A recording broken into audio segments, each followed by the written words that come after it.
Welcome everyone to episode 47 of The Collecting Confidant with your host, GunstarHero. This week's a little bit different. I'm going to be fully jumping outside of my comfort zone, getting into a licensed property that I'm completely unfamiliar with, but totally getting into as a result of having played this game.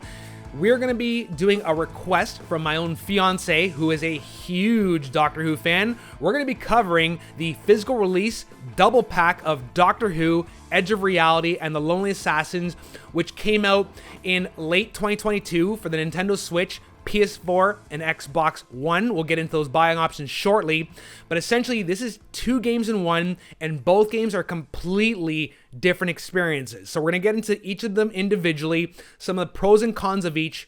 I want to give a huge disclaimer before we start this review, because you want to take this with a grain of salt listening to my opinions.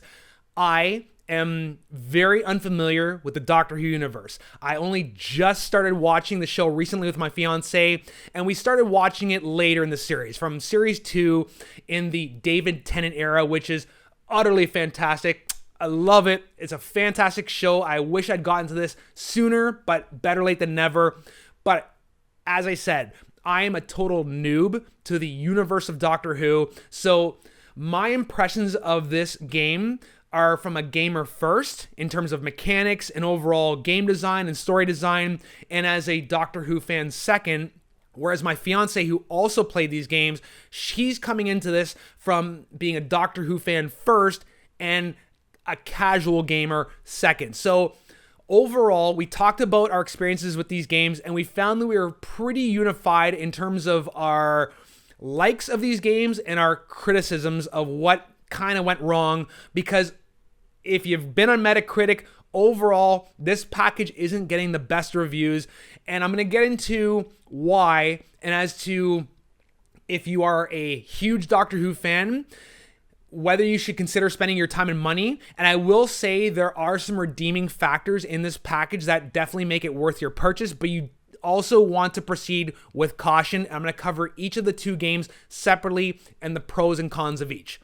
Okay, let's start with the first game, which is Doctor Who, Edge of Reality. Now, this one is a first-person adventure puzzle-based exploration game that is actually an expansion of a VR title that came out originally in November 2019 called Doctor Who, The Edge of Time. This was developed by Maze Theory and actually involved some of the talent who was involved in the Doctor Who television show. Most notably, the game itself is based around the 13th Doctor, which is played by Jodie Whittaker, and she actually is in this game, but was written by Gavin Collinson, who actually was a content producer during the David Tennant era. So he actually did work on the show and left the show around the time that Jodie Whittaker showed up to play the 13th Doctor. So he wrote the story for both Edge of Reality and The Lonely Assassins, which is the second game on this compilation. So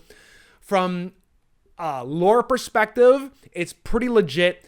I'd say Gavin ties the game fairly well into the lore of the series, albeit he does take some license with some of the lore, which, depending on how hardcore of a fan you are, you either may like in terms of where he takes the story, or you may hate in terms of how it does not conform to the lore. You be the judge of that. I'm not really the judge because, again, I'm pretty new to the story universe. What I'm going to review this game based on is its mechanics and overall design. So the setup is, again, this is a first-person, semi-open world exploration puzzle game where you play as the companion to the 13th Doctor, and the whole premise is that there is this reality virus that is threatening to destroy the universe. So now you have to traverse space and time over all these different locales, meeting up with different villains from Doctor Who lore, including the Weeping Angels, the Cybermen, and of course the Daleks. Yes, the mighty Daleks are in this game, and you're going to have to find these 3 Zyton crystals that the Doctor is going to have to use to try to restore order, and that's the basic premise. This game can be beaten in a few hours. It's not too long, doesn't take a lot of your time. So I want to start off by talking about what this game does right.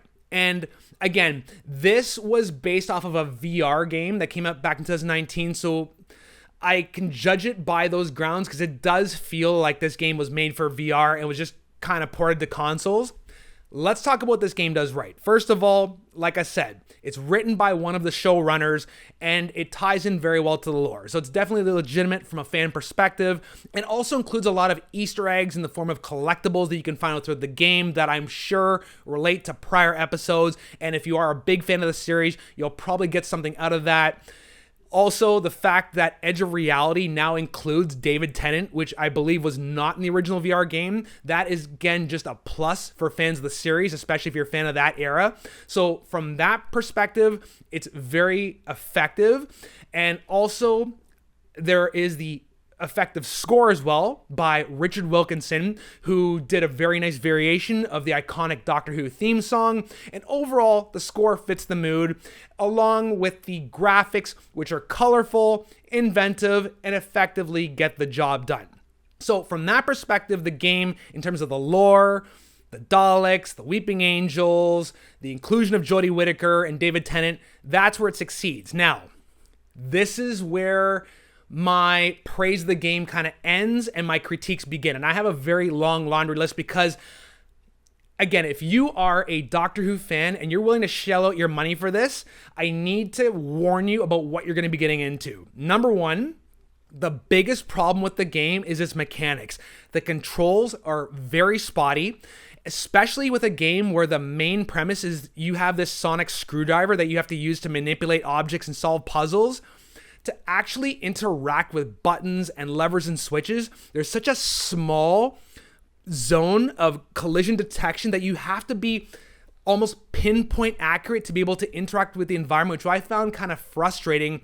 In addition to the fact that my fiance pointed out that the sonic screwdriver itself is kind of nerfed in this game, is a lot less powerful than the lore would suggest, which again is a problem because I think that Gavin Collinson had to take a lot of liberties with the lore of this universe to make it work in a gameplay perspective, but we'll get more into that soon. So, number one, the controls are kind of frustrating and is indicative of the fact that I feel that this game was quite rushed. I feel that Maze Theory may have run out of time. They had grand ambitions to include a lot more in this game than what actually ended up in the final release, and it shows because there are game-breaking bugs in this game where I had to restart frequently. There are these annoying dialogue loops that, let's say you get stuck on a puzzle, you'll hear Jodie Whittaker repeating the same thing over and over and over again until you finally solve the puzzle. And then there's even points where these dialogue loops effectively serve to undermine some of the suspense in the game, most notably in regard to the Daleks, which I think is one of the biggest missed opportunities in this game. And I'm going to go over a few missed opportunities here that could have made this game really great. The Daleks, to my knowledge, are supposed to be like this ultimate badass villain, whereas in this game, they're almost a comic self-parody of themselves in the fact that the AI is super dumb.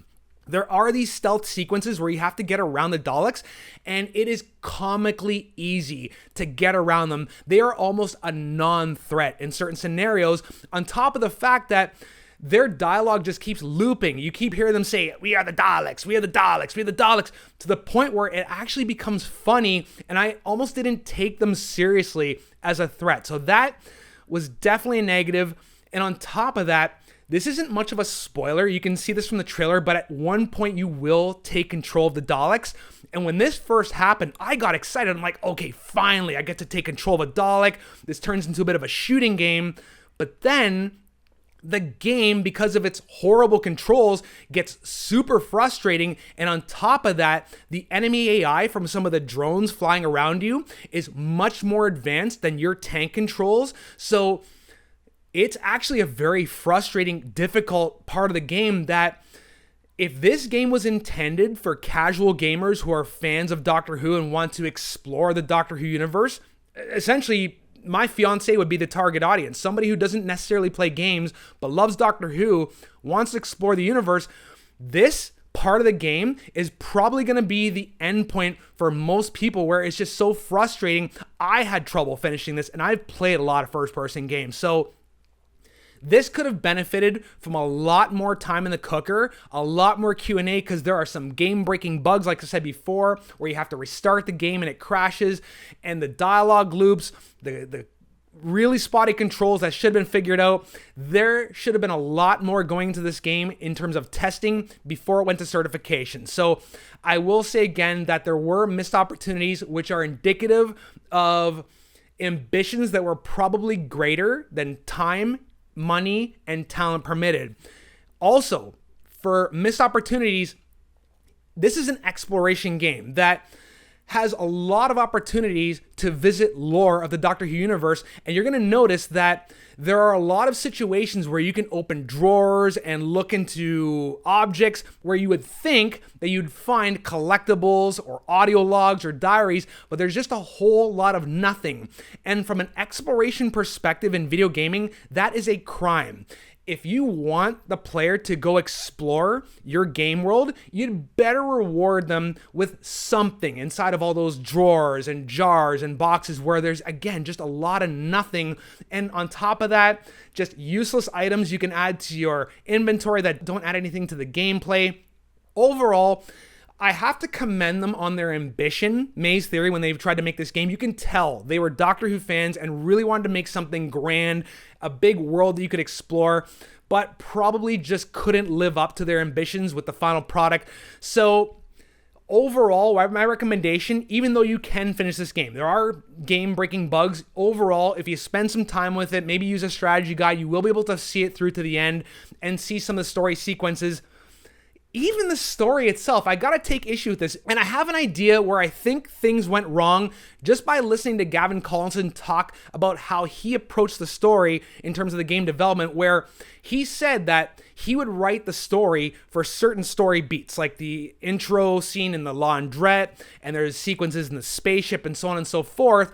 But after he wrote those sequences, he would also write below it, okay, insert gameplay here, and then write the next story sequence. So effectively, you'll get a whole bunch of story exposition during these cutscenes, but then a whole bunch of boring gameplay in between where not a lot happens in terms of exposition or story beats.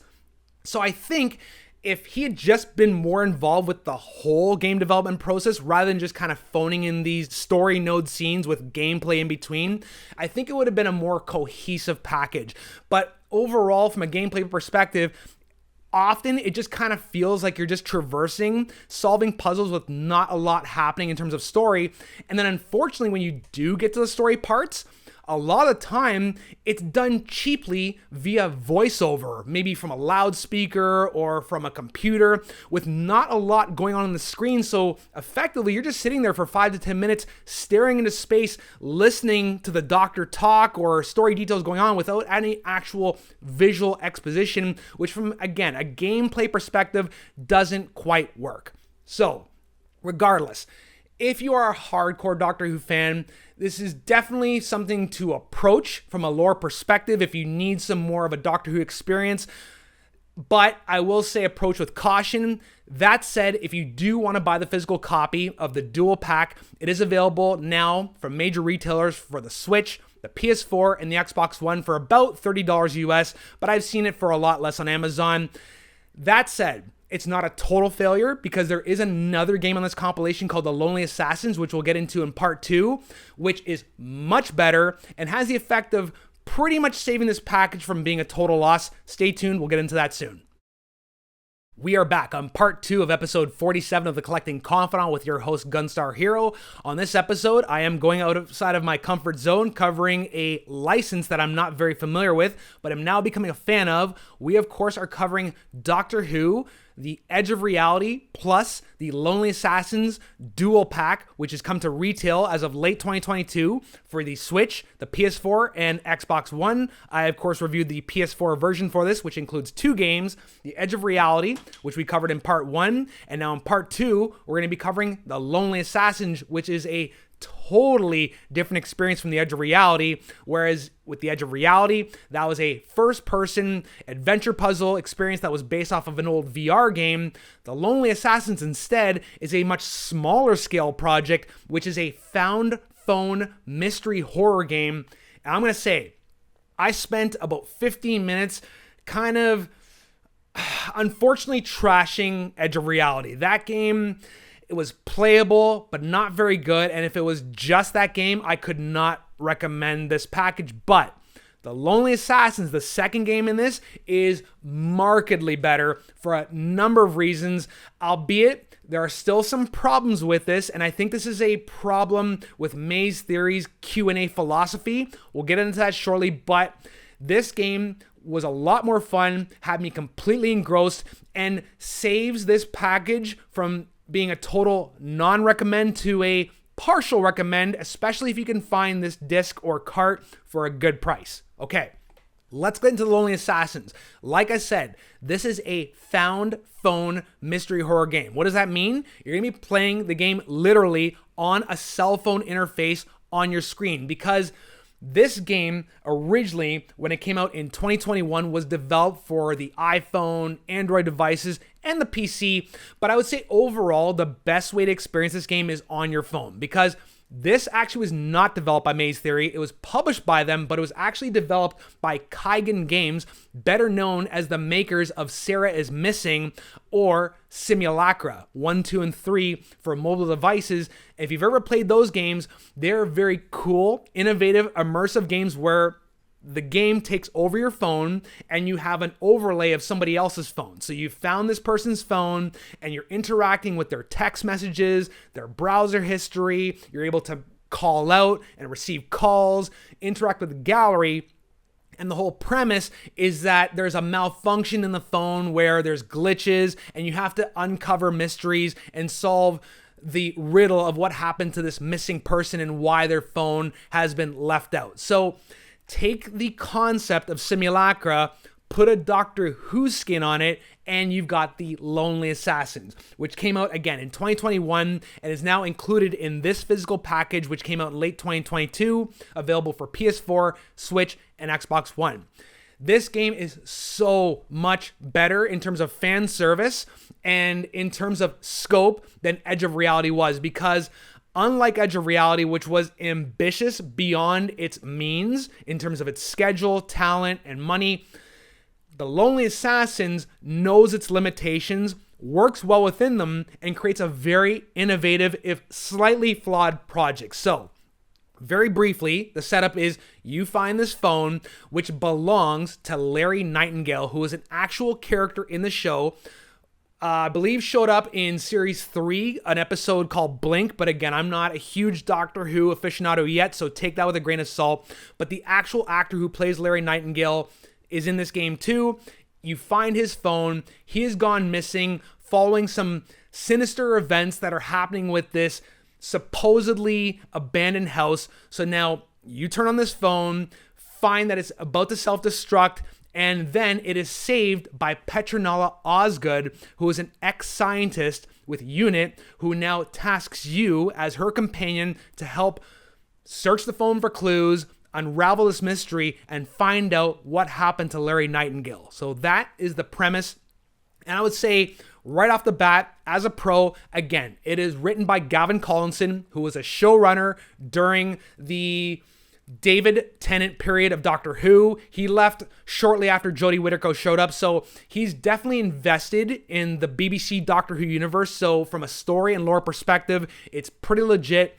And I'd say more so than The Edge of Reality, this game was a little bit shorter, but was gripping, tense, innovative, and had me glued to my seat the whole time. Mechanically, this game is very intuitive and is welcome to beginners, especially considering the fact that I believe that these games were aimed at casual gamers and fans of Doctor Who first. So the fact that my fiance found this game much more compelling, much easier to pick up and play, is indicative of the fact that it was successful, and you can see it in terms of its critical reception. This game got a lot of great reviews, and for very good reason. It makes really great use of the interface. So you're checking text messages, you're able to make calls and receive calls, you can check Larry Nightingale's browser history and look for clues. There's always something new around the corner, and especially in terms of the horror element, when you interact with the glitches on the phone and you come up against some of the classic villains in the Doctor Who universe, there's definitely this chilling atmosphere, which I really enjoyed. So overall, very effective, very engaging, and does well to interact with the lore of the Doctor Who universe and provide fan service from that regard. Even if you can't really explore the universe like Edge of Reality intended you to do, at least from a Doctor Who fan perspective, it's going to satisfy a lot of needs there. I will say, though, again, there is a problem with Maze Theory's approach to Q&A because they were the publisher on this. There is one puzzle in this game. I'm not going to spoil it, but it involves a day, a month, and a year. Okay, you have to interact with a specific date to solve a puzzle to move the game forward. That puzzle, I can confirm with my fiance, is completely wrong. And basically is a game-breaking bug. I can't believe they didn't fix this prior to certification or catch this in testing, and that's kind of a blight on otherwise a great experience. So barring that, from a gameplay perspective, it's very innovative. On console, I've never played anything like this where you literally play the whole game through a phone, so I thought that was very innovative from that approach and kept me hooked, and overall had the effect of taking somebody like me who's never really watched Doctor Who and made me kind of a fan. And now, like I said earlier in part one, I've started watching the David Tennant era with my fiance. I'm really getting to the show. So from that perspective, the game did its job, in addition to being appealing to an existing fan like my fiance. So I will say The Lonely Assassins is definitely worth your time. And if you really do want to spend the money on this physical compilation, that is worth the price of entry. I would say I would even play it again because it was a lot of fun. So if you do want to buy this game physically on the PS4, the Switch, or the Xbox One, is available from major retailers for about $30 US. But I will warn you that Edge of Reality is semi-broken. It is playable, but is probably going to frustrate you more than anything. So I would say lean more towards The Lonely Assassins and you'll feel comfortable with your purchase. This has been episode 47 of The Collecting Confidant with your host, GunstarHero. Make sure you like and subscribe, and we'll see you in the next one. Later, Game Chasers, and peace.